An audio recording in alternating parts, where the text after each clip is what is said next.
Hello mga idol, magluto na naman tayo ng panibagong ulam at ating sariling recipe. So ito mga idol, i-prepare lang natin yung mga kailangan. So ito, nagtiyap ako ng garlic.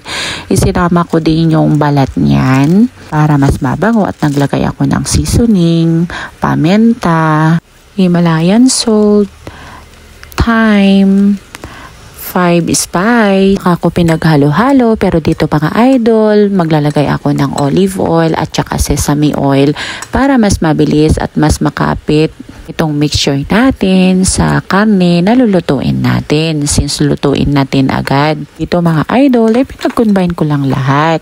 Tapos i-prepare ko na rin yung karne na kailangan natin. So dito pala mga idol, ay nahugasan ko na ito. Dito sa mga karne natin mga idol, para mas mabilis kumapit at magkalasa lahat, ay ginanito ko. At para mabilis din maluto mamaya. Ito pala mga idol, ay binili ko nung nagpa-check up kami kay ate. So supposed to be kakain kami sa labas, pero naisip ko ay magluluto na lang ako sa bahay. Nung araw na ito ay iniwan ko yung mga labahin ko at saka mas makatipid kami at makapagpahinga na rin yung mga bata.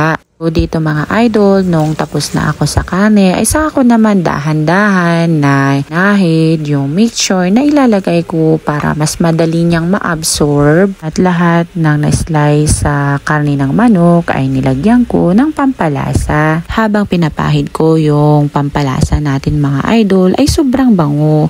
At dito pala ay sobrang gutom na ako. So, nung ito ay naipahid na lahat nung pampalasa, ay saka naman ako magpiprito.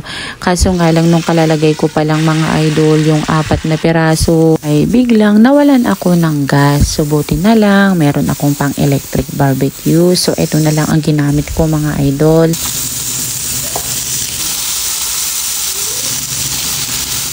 Dito pala mga idol, habang ako ay nag-iihaw, ay mas lalo akong nagutom kasi sobrang nangangamoy na at sobrang bango. Mas lalong nakakagutom. So eto na mga idol, nung may naluto na ay kumain na rin kami para makainom na rin ng gamot ng mga bata.